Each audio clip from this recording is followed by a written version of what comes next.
Releasing a game that explores themes that are important to a designer always shows who they really are. Being able to show the world that you are willing to put that on display is a great way to tell others who you are and what you believe in. This week on Schedule for Launch, join me, Zach Walsh, as I talk to Kartik about their game, The Gardener and the Wild Vines. We talk about the studio he works with, Finite Reflections, what it looks like working with a small team, and identity.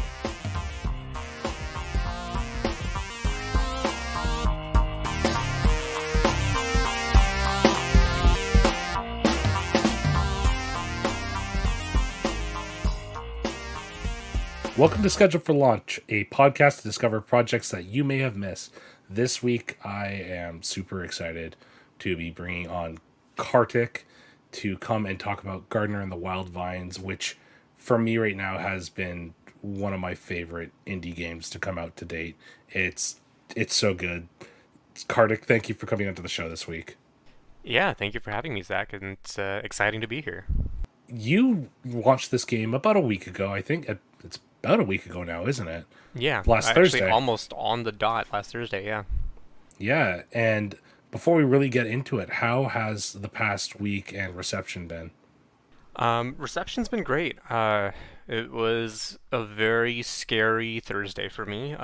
This game being a deeply personal, deeply emotional game for me to release. I've always wanted to, explore topics of, identity and topics that are a little, scary to talk about in games, especially knowing how people tend to react when games delve into sensitive topics. So it was a very scary day for me to put it all out there, but then seeing content creators engaging with it, seeing some people kind of, having some genuinely emotional reactions to it has been really, really deeply gratifying to me as a creator.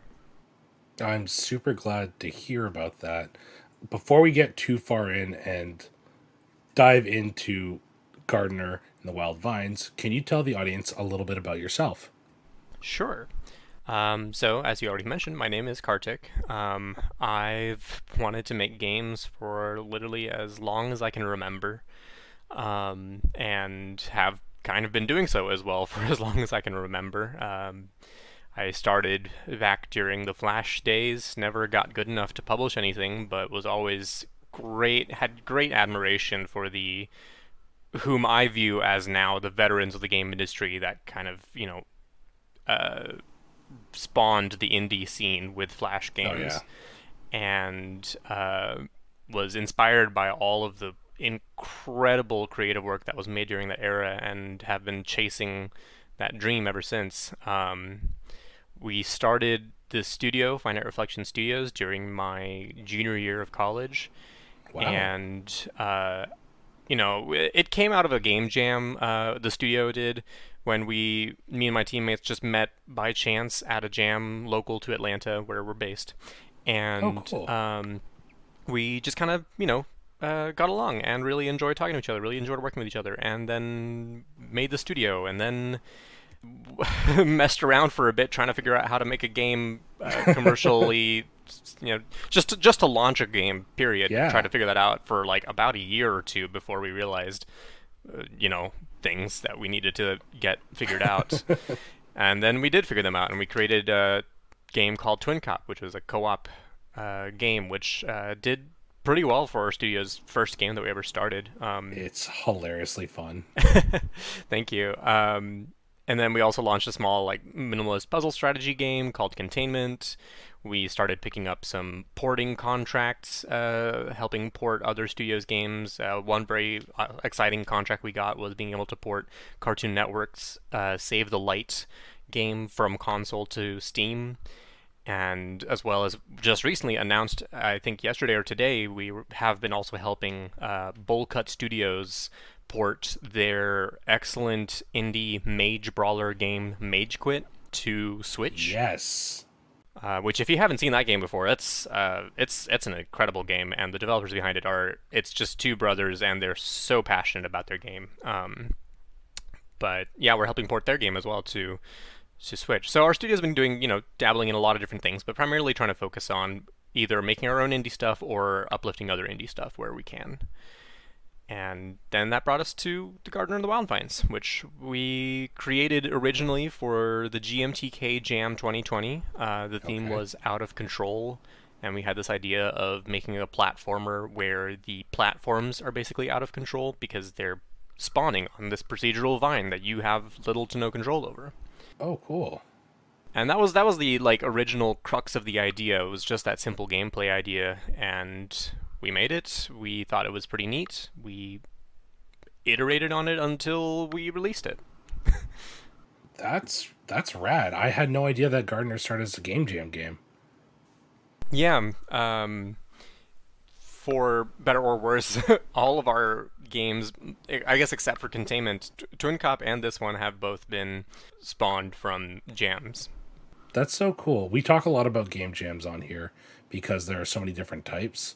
And so I haven't really gotten to talk about video games and game jams. So I'm sure that's a whole different beast too. Yeah, it's on one hand always very exciting to try to take a game that you've created for a game jam and bring it to release, but it also comes with its fair share of challenges and limitations. Let's get a little bit deeper into Gardener of the Wild Vines. I love this game. It's a lot of self-discovery and very, very much like a wonderful gay love story. How's this game changed from that platformer that was made in the Out of Control game jam to what released really recently? Yeah, it's funny. About a month ago, prior to launch, I reopened that jam version just to play it again because I basically hadn't played it since then, and was reminded of just how far the game had come since then.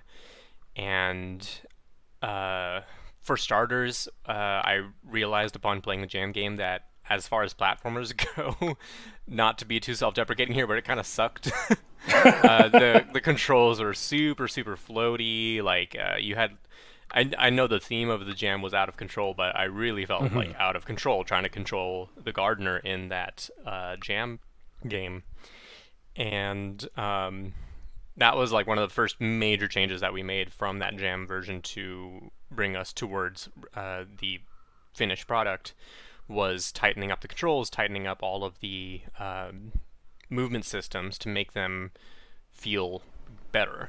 And that was just months and months of really fine tuning with tiny little numbers here and there until we felt like, okay, yeah, now I feel like even though you still can't 100% rely on exactly where the vines grow and all that stuff, it still feels good to control a gardener. It still feels like when you fall, you're like, okay, yeah, that was basically my fault because I didn't, control the character the way I was supposed to. I was gonna say because the gardener controls so well. Like Thank it's you. so responsive. Yeah, and that's always been like a personal big thing is I'm all about that like moment to moment fine details. My other lead developer, Eric Cook, on our team, he's oftentimes a lot of the work that he does doesn't get seen or I guess appreciated from the front end as much because he usually makes sure basically that all the levels load in quick times and makes sure that the controllers all work across different platforms and make sure that the text can be changed if we decide to go back and do other languages and stuff. So a lot of the stuff he works on are super important to making sure the game can be a success, but the stuff that I focus on often ends up being spending months and months just focusing on, okay, how does it feel when I press the button and the gardener jumps? Does it feel like it's happening the second that you press it? And does it feel like when you let go of it, his jump height and length and distance is the right amount and all that kind of stuff is my world. You've really nailed it. It's just like it's tight and it's responsive. And you mentioned Eric's work there, and like that stuff is, I I think that the layouts for like the text and the dialogue and that is all so spot on to the world of Gardener and the Wild Vines. It's like each character's, I mean, like each character's dialogue box and little sounds they make. It's perfect for them. So I love them. I love it a lot. Eric, you did a phenomenal job. I hope you're listening to this. Yeah. The way that our team kind of composition is spread out is really nice, and that we complement each other's skills really nicely. Eric is good at the stuff that I'm not as good at, or at least don't want to be good at, I guess. And we also have on our team Zach Woomer, who did all of the phenomenal sound design and music. He's So just good. one of those incredible artists that when we just like go off and make the game, and then I send him Eric and I just like get some like video grabs of the game and send them off to him, and he sends us back these sound files that we just pop into the game, and we're like, done. It's good. Let's just ship it. We're done now. And then The sound is so good. yeah, he did such a good job with that, and he's a professional audio designer in the game industry. He works on a lot of other titles as well, and so grateful that he takes out time to help make our games a possibility as well. And I have to also mention our physical painting artist Garrett. I don't know if you noticed, but in the achievement section of the game, there are these flower paintings. Those are all like paintings that our friend Garrett Stache, he painted them by hand, on canvases and scanned them in, and they look so beautiful. They are one of my favorite things to look at. They're gorgeous. I can't say anything else. They're beautiful paintings. While we're talking about Control, you and Finite Reflections decided that one of the first things you're going to do with this game is put that finesse and the fun of Gardener to the test with a speed run contest. How is that going so far? It's going well. I've been really pleased to see a small, tight community of speedrunners kind of get attached to the game and discovering all these cool tricks that I, the developer, naturally could never have found myself. They're doing some really fun things. We decided to make our speedrun competition be focused around just one level so that people could just sort of focus on finding unique routes and different skips along this one small thing that they can run over and over again quickly, as opposed to trying to do a speedrun across the whole game, which might take a lot longer. So it's a pretty... I really want to see more people trying to get into it if they can, because I think some people just see speedrunning and get really intimidated, like, oh, there's going to be people better than me. And like, sure, there might be, but you'd be surprised. If you just run the one level that's our speedrun level a couple times, you'll be surprised how quickly you'll find ways to just make yourself go a lot faster. Yeah. I remember one of the first things I did, you actually recommended the demo to me, and that was on one of mutual friend of ours, Hamal Kid. It was through his stream, and I remember sitting with the second last level of that demo and trying to do it as fast as I could. And I'm not like a phenomenal video game player or gamer, but it was so much fun just seeing how quick I could get to the top. Yeah, and we actually, at the request of, or not necessarily the request, more so just thanks to an early speedrunner of the game's passion for the game, we added a mechanic about, I don't know, 2 months before launch. So I don't know when you played the demo, but we added a sliding mechanic that lets you go even faster.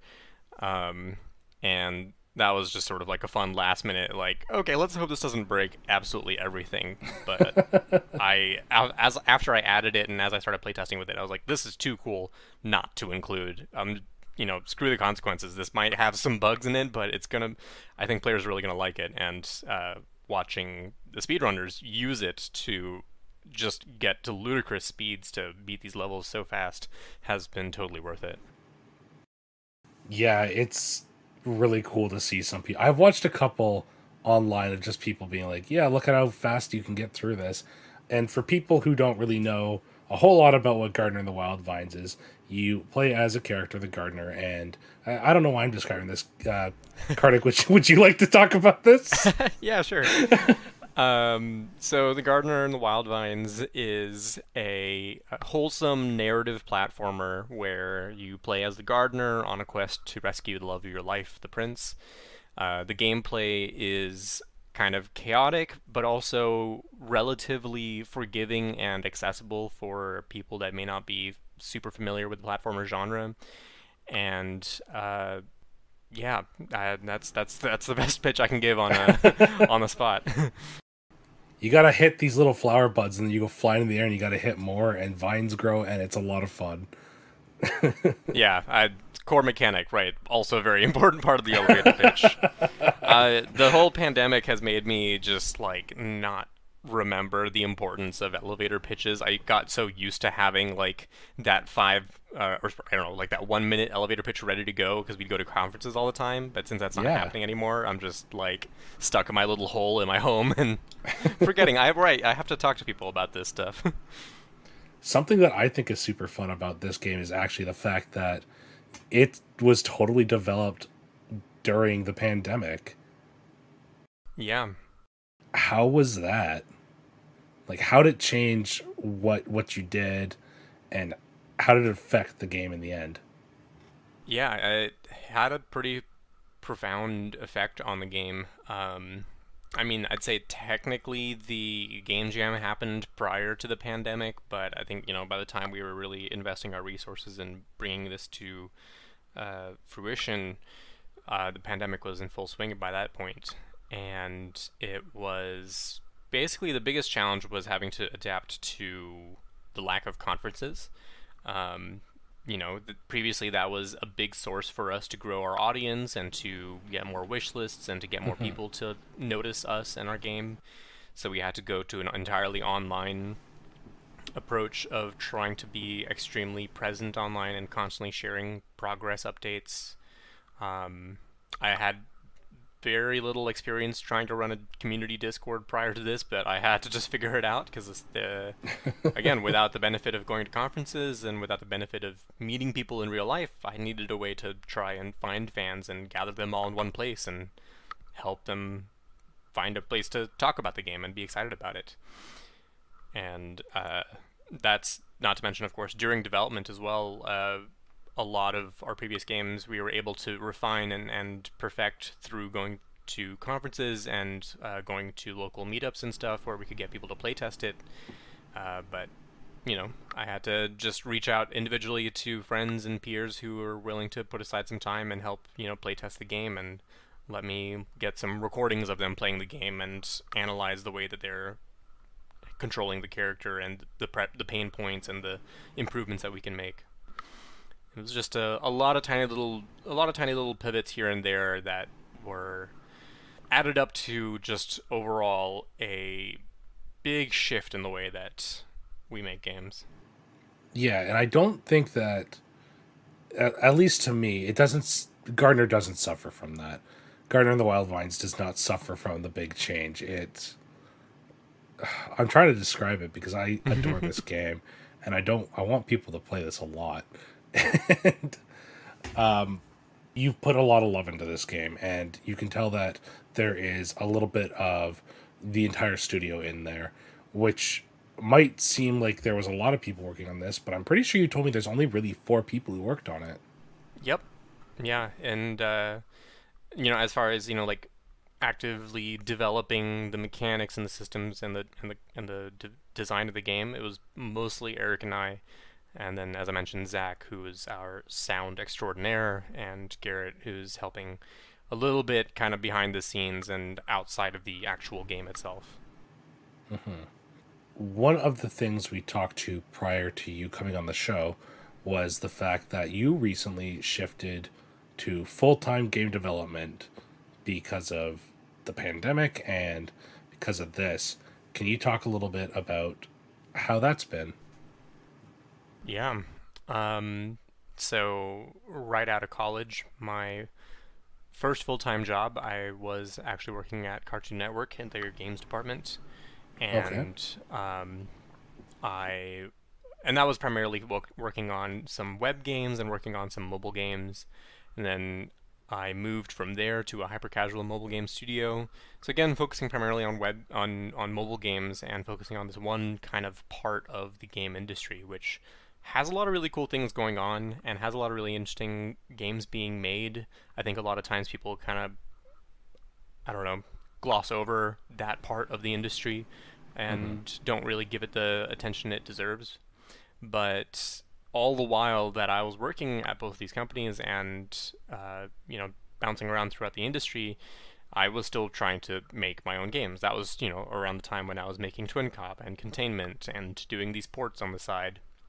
And I just kind of realized during the pandemic that well, for starters, as soon as we all started working from home, I realized my cost of living and I don't have to pay for like gas all the time. I don't have to pay to live so close to the city. I can reduce my cost of living a ton if I wanted to. And I'm not getting any younger. So, and knowing that at any point in time, a global pandemic may hit and just, cause everything to go to heck for a bit. All that kind of added up in my head to the point where I was like, you know what? You only live once. Shoot your shot and try your best to make something out of your life. And that was it.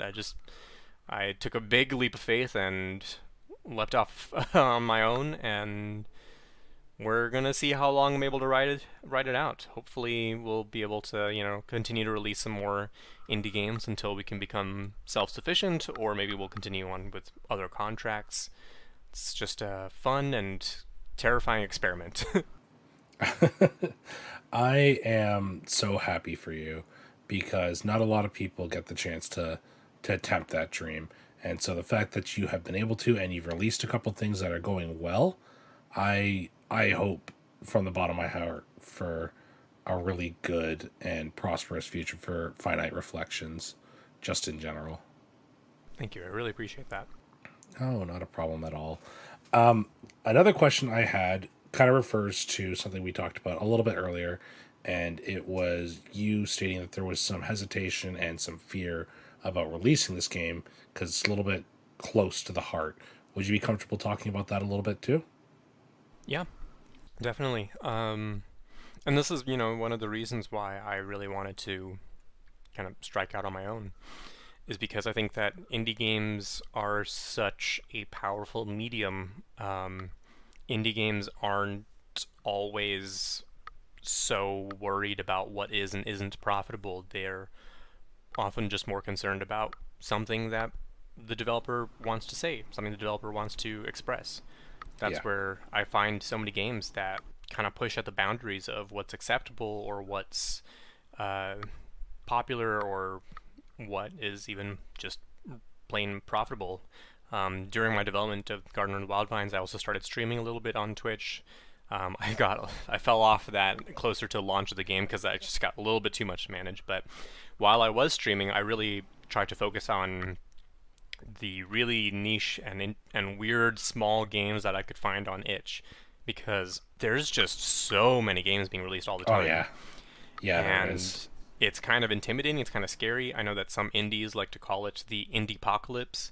I'm personally not a fan of that term because it implies that there's something inherently bad with regards to all these games coming out so much. Yeah. When in reality, I see it as more of an exciting artistic renaissance to be alive for, where there is just a abundance of amazing and incredible art being made that we should be appreciating and we should be engaging and consuming where we can. And point being, this weird long tangent, just that I was just really inspired by kind of the bravery and the raw artistic talent that I was seeing while playing all of these different indie games that just kind of went out of their way to wear their heart in their sleeve and say something powerful. And I, had this story in my heart of wanting to express a lot of different opinions. If I can levy one small bit of self-criticism about the Garden and Wildvines, I feel like it was just a game about a lot of things. There may have been some, overlying thematic similarities across the various points that the game makes, but at the end of the day, it was just a lot of here are some thoughts rattling around in Kartik's head. Here's the best way that he could string them together into a narrative and fit them within the characters and in a way that creates a connected narrative, basically. And, evidently from the game, the game has things to say about identity, it has things to say about abusive relationships, and some things to say about the police, Yeah. without getting too deep into spoiler territory, it has some opinions, and that's what I love about indie games, is that where other studios are more concerned about maintaining some level of I don't know, centrism without, leaning one way or the other to avoid alienating part of their audience. Indie games are just like, screw you, we're gonna alienate you. We don't need everybody to play this game. We just need some people to play this game. And at the end of the day, if you know 5 people are emotionally affected by my game, or if 1,000 people are emotionally affected by my game, I feel like I did my duty as a creator to speak honestly and truthfully from the heart. That's great. I love that.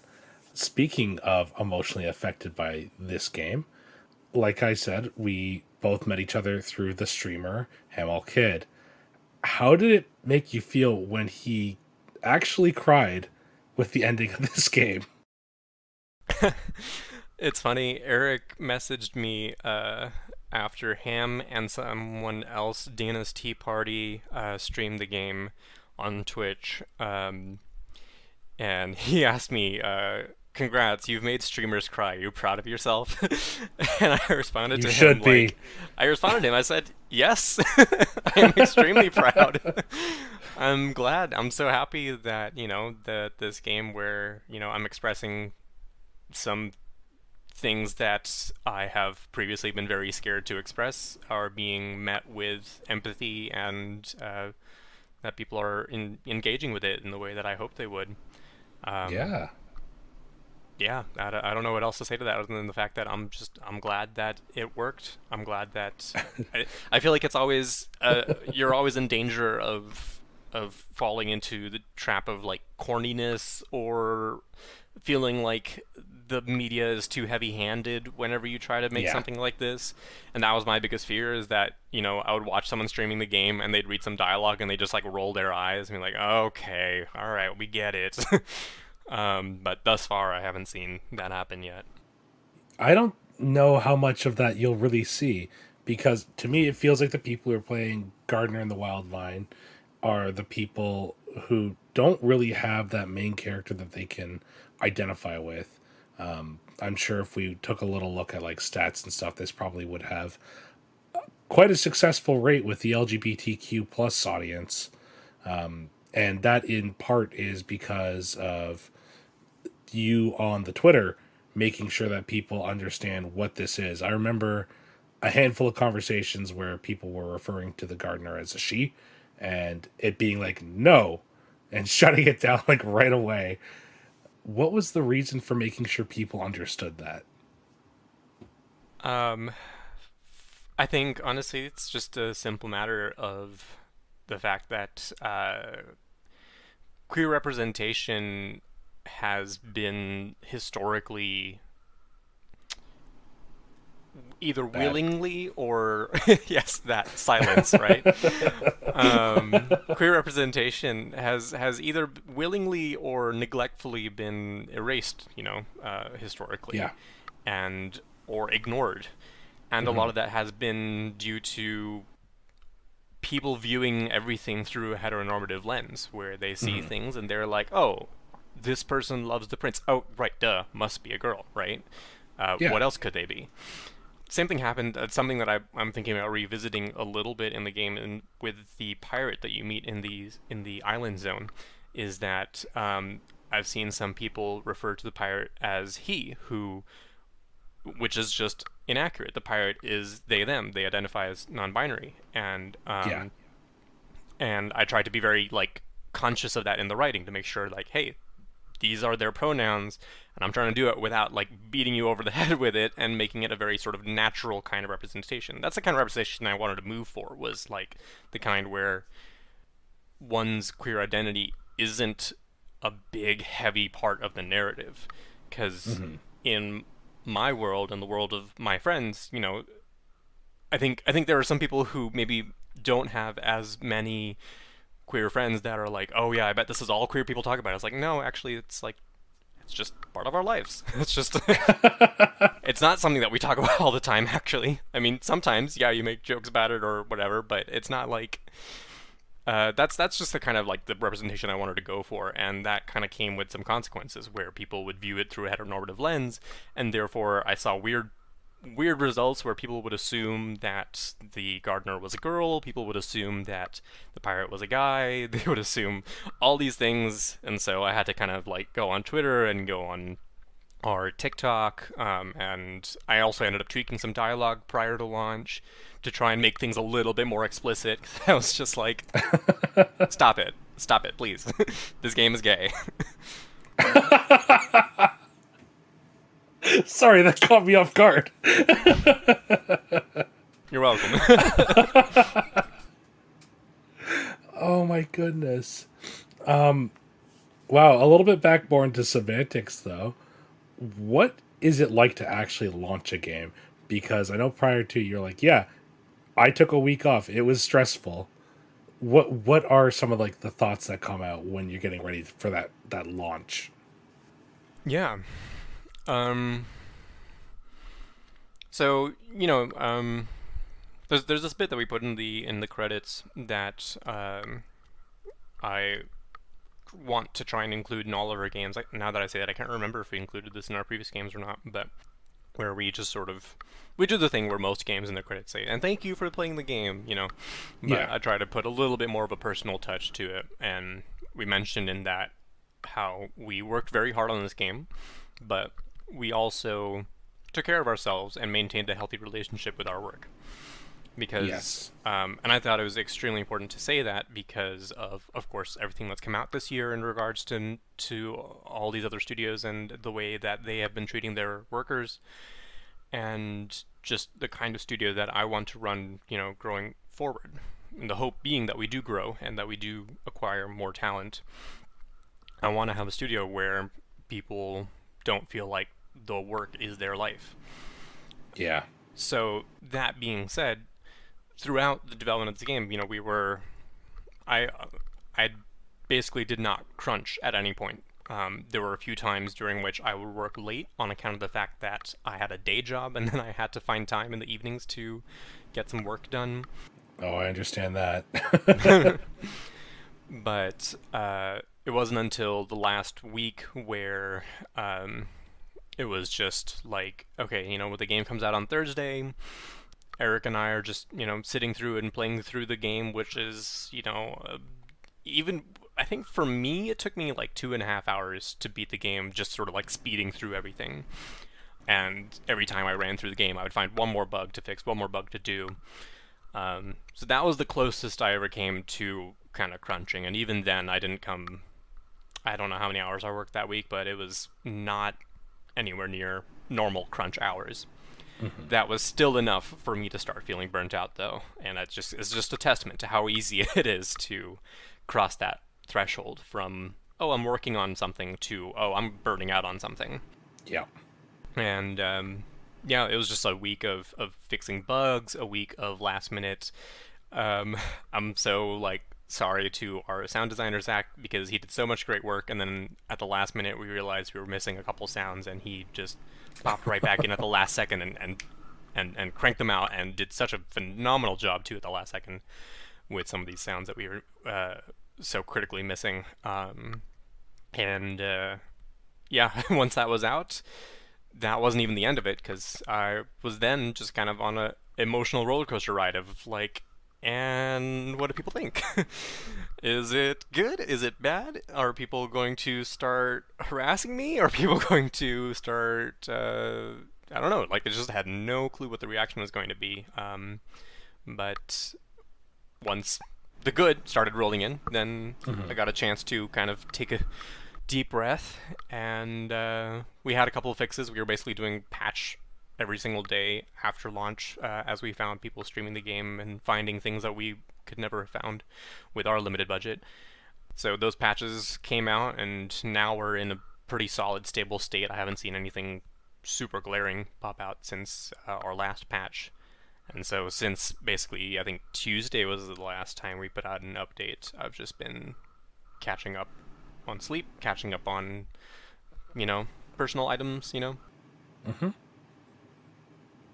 I'm glad to hear that, because when I talked to the last video game designers that came on here, they talked about burnout, and just like they weren't burning out. Like, I'm gonna put that out there. They weren't pushing themselves, but we had a long discussion on burnout because it was right around the time the CD Projekt Red stuff came out, and you hear it from indie studios, they tend to take care of themselves a lot better, and I think that shows in the final product. Definitely. I I can tell personally when I think about the state of the game, how much the quality of it started getting so much better, so much faster when I quit my full-time job, because not because I had more time, but just because I was that much less stressed.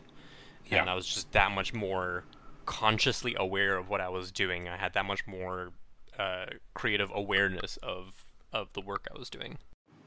Yeah, that makes sense to me, actually. That makes a lot of sense. So we're actually starting to run a little bit low on time here.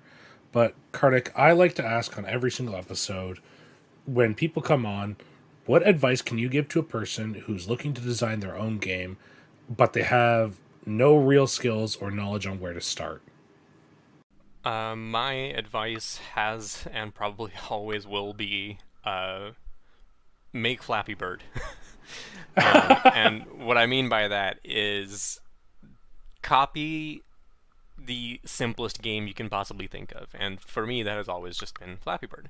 It's a devilishly simple game, even simpler than what some people may think is simple. Like, oh yeah, Pac-Man's a simple game, right? No, you got AI to worry about in that. You've got, so many different moving parts. Tricky ghosts. Right, yeah. Don't think, old arcade games simple, because those games are actually complicated. Think Flappy Bird simple. Make Flappy Bird. Make your own version of Flappy Bird. And then make another version of Flappy Bird where you've put your own twist on it. And then maybe then try Space Invaders or something like that. Because that's honestly the most common downfall that I've seen from some indie developers is they latch on to, or not, I don't want to say indie, I want to say like hobbyists that are trying to break into indie, or maybe like you mentioned, someone who doesn't have all those skills and are trying to make their first or break into the industry. I often see this common mistake where they get enamored by stories like the developer of Stardew Valley, which, is an extremely impressive game, and the developer did an extremely good job, but I think we'd be kidding ourselves to say that that was their first ever game. Oh, 100%. I totally agree there. So, but that's oftentimes what some people think, is they're like, oh yeah, like I think the studio's name is Concerned Ape, I don't think I've seen a game by them before, I can't believe it, that's their first game, and they just did it, great, I can do that too. But that's the thing about art, is, when someone shows you this beautiful painting that they've done, you're only seeing the finished product. You're not seeing all the scraps of sketches and stuff that are in the trash can behind the painting, right? And it's the same thing in my case. Like, I have a huge backlog of really, really terrible small games that I made throughout college.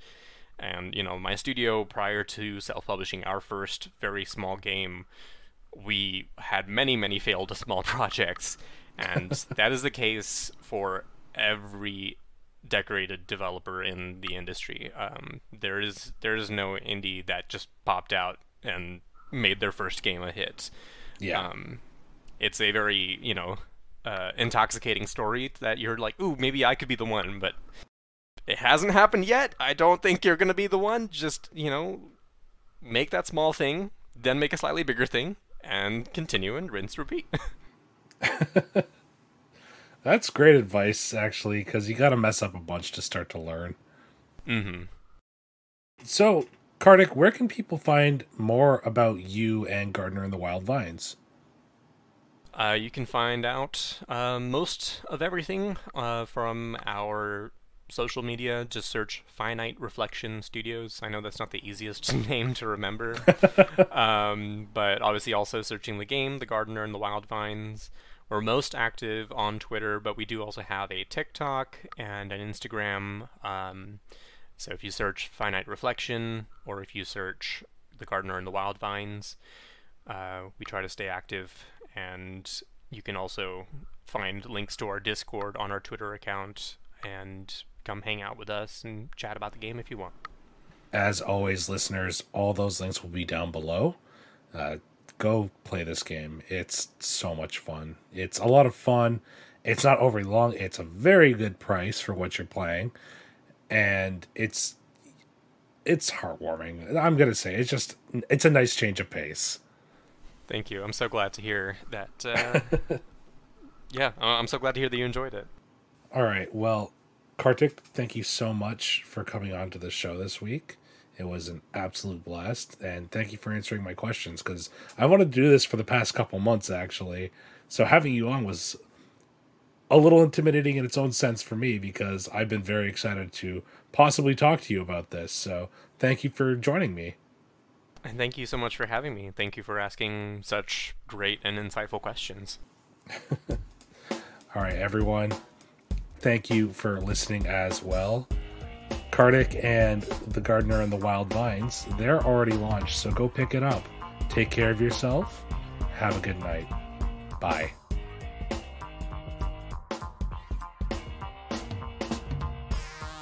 Thank you so much to Kartik for joining me this week to talk about The Gardener and the Wild Vines. It really is an amazingly well-made platformer that you can sink a lot of time into. So if the genre is something that interests you, or you're looking for a different style of game, go to Steam, check out the demo, and check from there. You might really enjoy this one. As always, thank you to you, audience. I had a bit of a flub up last week with the episode and forgetting to upload the original audio and the intro. But everyone who contacted me was really nice. It's all fixed up.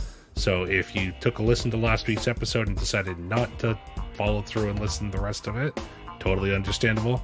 The audio is there now. It's all fixed. And it was probably one of the fastest downloaded episodes we've done to date. So that was really cool.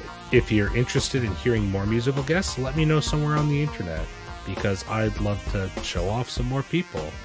Okay, housekeeping stuff. The show has been growing very quickly, and I've been approached by some really interesting, still indie, but a little bit larger projects, and I would love to share those with you really soon. I'm looking forward to getting them out there. So if those are things that you want to hear more about, please keep sharing the show and telling people about your favorite episode or something you discovered through the podcast. Word of mouth is still the best way for us to grow, and you're all making that happen in a really amazing way. Next week, we are leading into our 25th episode, and that's going to be another tabletop role-playing game, so get ready for that. Take care, everyone. Have a good night. Bye.